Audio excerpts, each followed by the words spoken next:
कभी केंद्र व प्रदेश की राजनीतिक दिशा तय करने वाले आजमगढ़ में आज राजनीतिक प्राइवेट लिमिटेड दलों द्वारा ऐसे प्रत्याशी उतार दिए गए जिन्हें आजमगढ़ के चौराहे का नाम भी नहीं मालूम।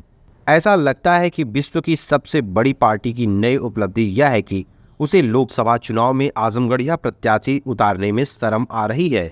वहीं साइकिल के मलिकार को भी भाई भतीजा के अलावा किसी और को अपने करीब बैठाना नहीं चाहते। उक्त बातें महाराणा जनता पार्टी के राष्ट्रीय अध्यक्ष ठाकुर शशि प्रकाश सिंह ने शारदा तिराहा स्थित सभागार में कही।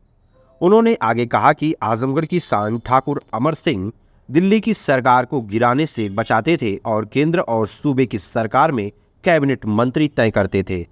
हम उनके ही गांव से सटे श्री श्री 108 संत उमाशंकर महाराज जी को अपने पार्टी का पूर्ण समर्थन देकर आजमगढ़ सदर सीट से उतारेंगे और आजमगढ़ को बंजर बनने से रोकने का काम करेंगे।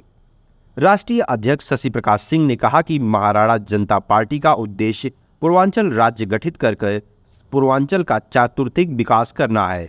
इसलिए एमजेपी पूरे पूर्वांचल के 28 जिलों में 1 दर्जन लोकसभा सीट पर प्रत्याशी उतारेगी और राजनीति की बपौती माने जाने वालों के मुंह पर तमाचा मारने का काम करेगी। उन्होंने निरहुआ के बेरोजगारी जनसंख्या वाले वायरल वीडियो पर कहा कि इसलिए वे अपनी पत्नी के साथ नहीं बल्कि एक दासी के साथ घूमते हैं। उन्होंने कहा कि पीएम मोदी के पिता अगर निरहुआ की बात मान लिए होते तो पीएम मोदी पैदा ही नहीं होते। ऐसे दुर्भाग्यशाली बयान देने वाले आजमगढ़ के सांसद को शर्म आनी चाहिए कि वे अपनी कमियों को छिपाने के लिए अनाप शनाप बयान देते फिर रहे हैं। श्री श्री 108 संत उमाशंकर महाराज जी ने कहा कि महाराणा जनता पार्टी के युवाओं के भरोसे वे चुनाव लड़ेंगे और आजमगढ़ के विकास की नई कहानी लिखेंगे। उन्होंने आजमगढ़ के सम्मान में एमजेपी मैदान का नारा देते हुए कहा कि इटावा गाजीपुर मऊ से आए प्रत्याशी को बैरन वापस भेजने की बात की। इस अवसर पर जिला अध्यक्ष पवन सिंह, राष्ट्रीय उपाध्यक्ष बदरे आलम, आशीष सिंह, एडवोकेट अविनाश सिंह चंदन, एमपी सिंह बिट्टू, दीपक सिंह आदि लोग मौजूद रहे। महाराणा जनता पार्टी का राष्ट्रीय अध्यक्ष मैं शशि प्रकाश सिंह। महाराणा जनता पार्टी पूर्वांचल का जो छठा और सातवां लास्ट वाला जो चरण है चुनाव का, उसमें 25 से 28 जनपद आ रहे हैं। उसमें पूर्वांचल के करीब 1 दर्जन सीटों पे महाराणा जनता पार्टी चुनाव लड़ने जा रही है।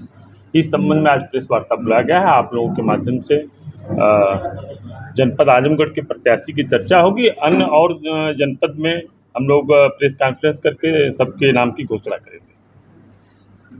पार्टी की शुरुआत किन उद्देश्यों के साथ हुई और क्या कहना चाहिए पार्टी को लेकर आपने कैसे? महाराणा जनता पार्टी महाराणा के विचारधारा का दल है। उनके पर चिन्हों पे चल के हम लोग काम करेंगे। महाराणा जनता पार्टी पूर्वांचल में 2 मुद्दों के साथ जाएगी चुनाव लड़ने। पूर्वांचल राज्य की मांग को लेकर और जाति आरक्षण न रख के आर्थिक आरक्षण के नाम पे जाएंगे हम लोग चुनाव लड़ने। आप पहले भी अन्य राजनीतिक पार्टियों से जुड़े रहे हैं, तो क्या रहा कि आपने अपनी पार्टी बनाई और आज चुनाव लड़ाने का? वो बात पुरानी हो गई। ओम प्रकाश जी के दल में मैं काम किया हूँ और जिस लड़ाई के उद्देश्य से हम लोग जुड़े थे, जिस मुद्दे के साथ जुड़े थे, उस लड़ाई से भटक चुके हैं। इसलिए हमारे साथ जो भी साथी पुराने रहे सभी लोग मिलकर निर्णय लिया गया और महाराणा जनता पार्टी सन 2023 में हम लोग इसका गठन किए और हम लोगों के सामने लोकसभा का चुनाव पहला चुनाव है और सिर्फ पूर्वांचल में हम लोग 1 दर्जन सीटों की चुनाव लड़ने जा रहे हैं।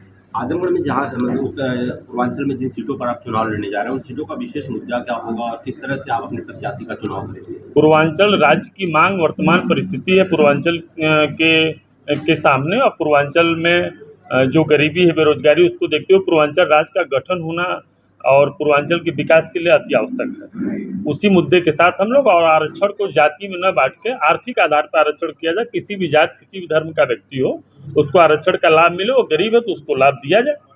तो 2 मुद्दे के साथ हम लोग चुनाव लड़ेंगे। पूर्वांचल के 1 दर्जन सीटों पे 4 उसमें सुरक्षित हैं, बांसगांव, मछली शहर, रॉबर्ट्सगंज, लालगंज और 8 सामान्य हैं।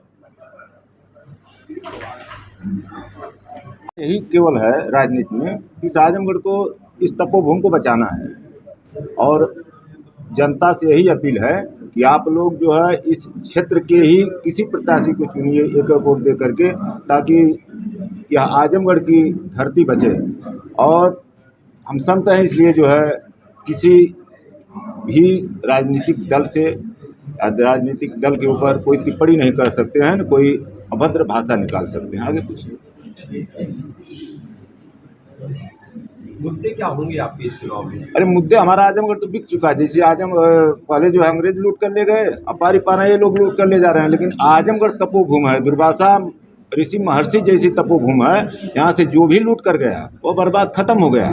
तीनों पार्टियां खत्म हो चुकी हैं। आजमगढ़ को लूटने से अब जो है आ गया है आखिरी पर नंबर, नाम नहीं लगे, आखिरी पर नंबर आ गया। वो निरहू जी से स्टार्ट है। निरहू जी ऐसा काम करेंगे इस धरती पर, तपोभूमि पर, कि बीजेपी की भी वही दशा होगी जैसे तीनों पार्टियों की हुई है। इसको कोई